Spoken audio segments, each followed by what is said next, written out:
السلام علیکم ورحمۃ اللہ وبرکاتہ۔ بسم اللہ الرحمن الرحیم۔ سیرت النبی صلی اللہ علیہ وسلم کے کچھ حالات۔ ہمارے حضرت رسول اللہ صلی اللہ علیہ وسلم کی زندگی پیدائش سے لے کر وفات تک پائے جانے تک کل 60 برس کی زندگی ہے۔ اس 60 برس کی زندگی کے واقعات عجیب ہیں اور سب کے سب ہمارے لیے نمونہ اور ہدایت کا سبق ہے۔ پیدائش سے لے کر نبی ہونے تک کے حالات، دوسرا نبی ہونے کے بعد ہجرت تک کے حالات، تیسرا ہجرت کے بعد سے وفات تک کے حالات۔ ایک ملک ہے جو ہمارے ملک ہندوستان سے ٹھیک پچھم کی طرف ہے۔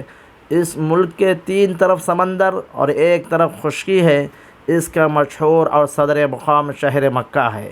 اس شہر میں ایک پاک گھر ہے جس کو کعبہ یا خانہ کعبہ یا بیت اللہ کہتے ہیں، یعنی اللہ کا گھر، کیونکہ اس میں اللہ تعالیٰ ہی کا نام لیا جاتا ہے، اسی کی عبادت کی جاتی ہے۔ اس گھر کو اللہ کے 2 حضرت ابراہیم علیہ السلام اور حضرت اسماعیل علیہ السلام نے اللہ پاک کی عبادت کے لیے بنایا تھا۔ یہی گھر ہمارا قبلہ ہے، اسی کی طرف منہ کر کے سب نماز پڑھتے ہیں۔ اس مکے میں ایک برادری قریش نامی آباد تھی۔ جب اس برادری میں ایک مشہور نامور خاندان ہاشمی نام کا تھا، اسی خاندان میں ہمارے حضرت محمد صلی اللہ علیہ وسلم پیدا ہوئے تھے۔ اس تاریخ پیدائش کے متعلق آپ مسلمانوں میں مشہور تو یہ ہو گیا کہ ربیع الاول کی 12 تاریخ تھی، یا یہ ہے کہ حضرت یہ پیدائش عربی مہینوں کے حساب سے 9 ربیع الاول دوشنبہ کے دن صبح کے سہانے وقت پیدا ہوئے، اور انگریزی مہینے کے حساب سے 20 یا 22 اپریل 571 تھی۔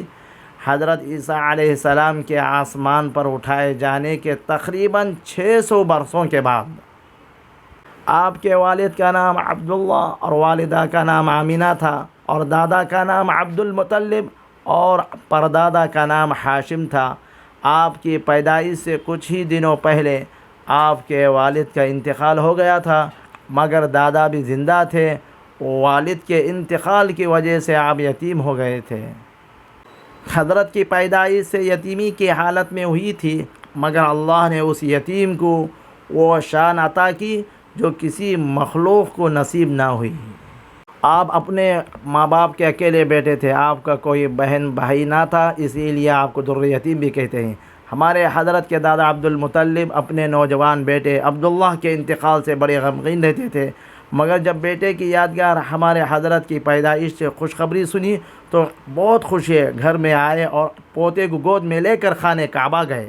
وہاں اس یتیم پوتے کے حق میں اللہ سے دعائیں کی، پھر واپس لا کر ماں کی گود میں دے دیا۔ اس خوشی میں 7ویں دن قریش کے لوگوں کی دعوت کی، آپ کی طرف سے اللہ کے نام پر جانور قربان کیے اور آپ کا نام محمد رکھا۔ ایک نیا نام سن کر سب کو تعجب ہوا، اب تک کسی بچے کا یہ نام نہیں رکھا گیا تھا۔ عبد المطلب نے کہا، میں نے اپنے بچے کا یہ نام اس خیال سے رکھا ہے، خدا کرے میرا بچہ آئندہ چل کر دنیا بھر کی تعریف کے لائق سمجھا جائے۔ آپ کی والدہ نے آپ کا نام احمد رکھا تھا۔ آپ کی یہ دونوں نام قرآن شریف میں ذکر کیے گئے ہیں۔